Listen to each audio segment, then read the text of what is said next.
The canyon breathed cool mist as the cowboy eased his horse to a halt beside the hidden pool, the long ride dust still clinging to his boots and coat.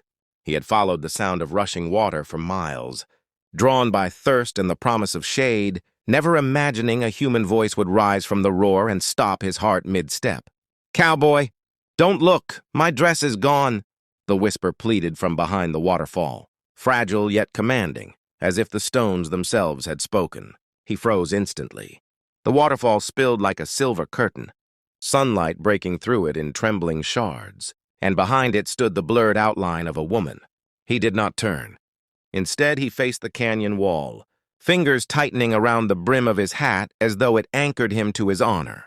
The woman explained in a rush that the river had betrayed her, stealing her buckskin dress and carrying it downstream while she bathed, leaving her trapped between water and shame.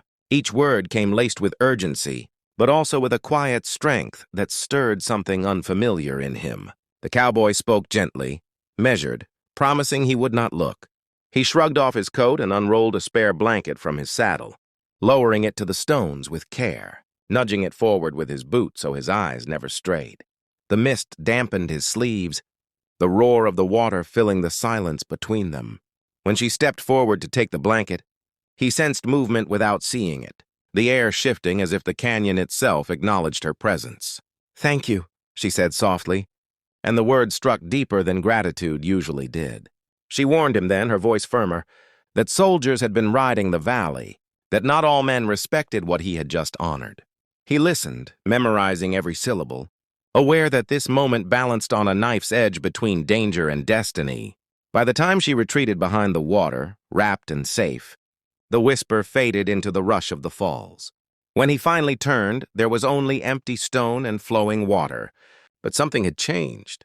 He mounted his horse knowing the trail ahead was no longer just dust and miles. It carried the weight of a promise made unseen, and a whisper he would never forget. Dusk settled gently over the river valley when the cowboy saw her again. The sky painted in fading copper and violet as cottonwood leaves, whispered in the evening breeze. He had not expected their paths to cross a second time. Yet there she stood at the water's edge, wrapped in the same blanket he had given her, its coarse fabric now softened by careful hands. She stepped into the light without fear, her posture straight, her eyes calm and watchful, carrying the quiet authority of someone who belonged to the land long before trails were carved into it. She told him her name was Nalin, and that she was a scout for her people, moving between canyons and ridges to watch for danger. Her voice was steady as she spoke of soldiers tightening their patrols, of sacred paths threatened by heavy boots and careless guns. The cowboy listened without interrupting, feeding the fire while the river murmured beside them. He realized that her warning behind the waterfall had not been a passing kindness, but a choice, to trust him with knowledge that could cost lives if betrayed. The fire crackled as shadows stretched longer, and for a moment the world felt small, held between flame and flowing water.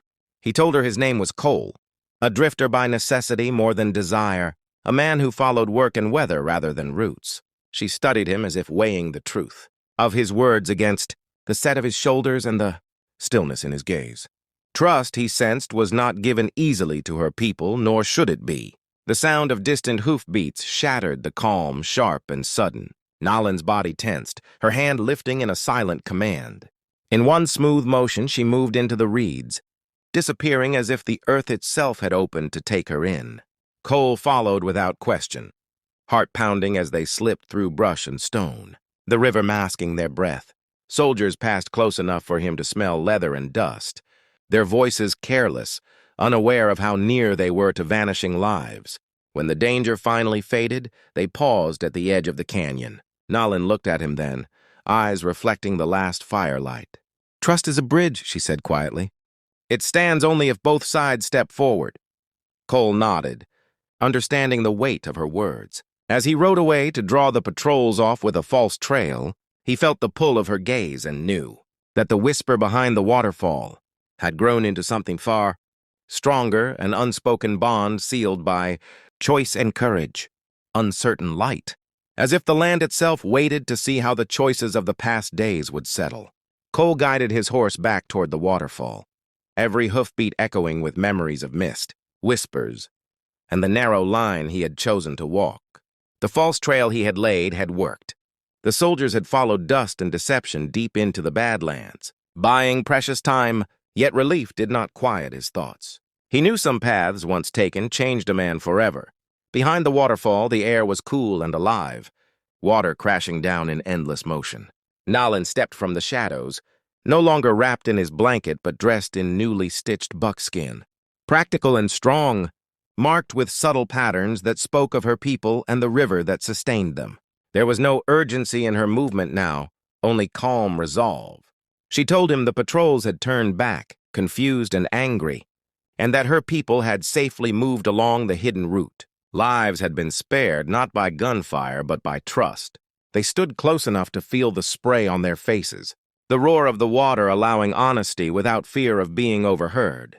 Nalin thanked him, not with lowered eyes or soft submission, but with a steady gaze that met his own. From a small bundle, she drew out the blanket he had given her, now carefully cleaned and repaired. Along one edge, simple symbols had been stitched by hand, waves for the water, stars for guidance and darkness. She placed it in his hands as if returning more than cloth. It was a memory, a promise, a reminder of who he had chosen to be. Cole felt the weight of it settle in his chest.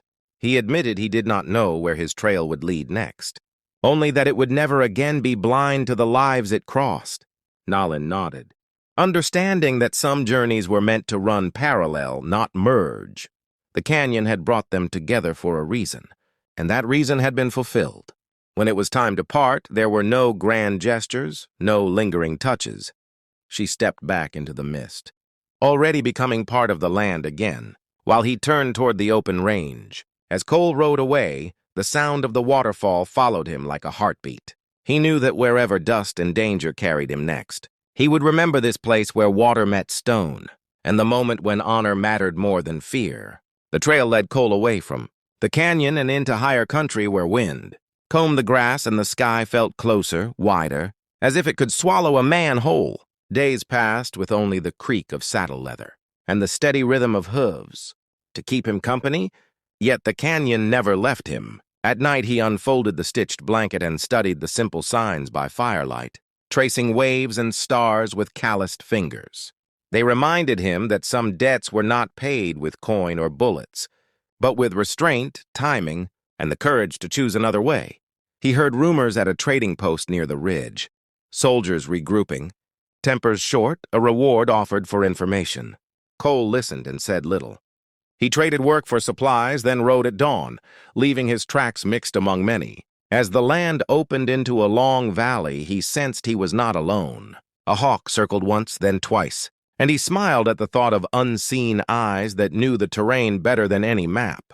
Near a stand of juniper, a signal caught his attention. 3 stones stacked where none should be. He reined in, heart steady. From the brush emerged a young runner, breathless but composed, who passed him a message without a word. It was simple, scratched into bark. Safe passage tonight, River Bend East. Cole nodded, slipping the bark into his pocket like a promise. By moonrise, he reached the bend, water whispering against reeds.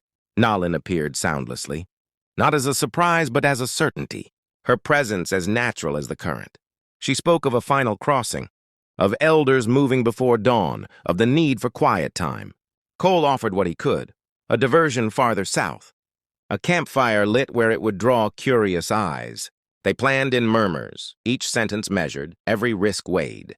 When the time came, Cole rode hard, building a fire that burned bright and careless, letting himself be seen. Voices followed, distant and then closer, but he led them away with patience and dust. Hours later, he returned to the river bend to find only tracks already softened by water and wind. The crossing was done. At sunrise, Cole folded the blanket one last time and tied it behind his saddle. He felt no loss, only a quiet rightness. Some stories ended without farewells, carried forward instead in choices yet to be made. He turned toward the open range, knowing that wherever he went, the land would remember, and so would he.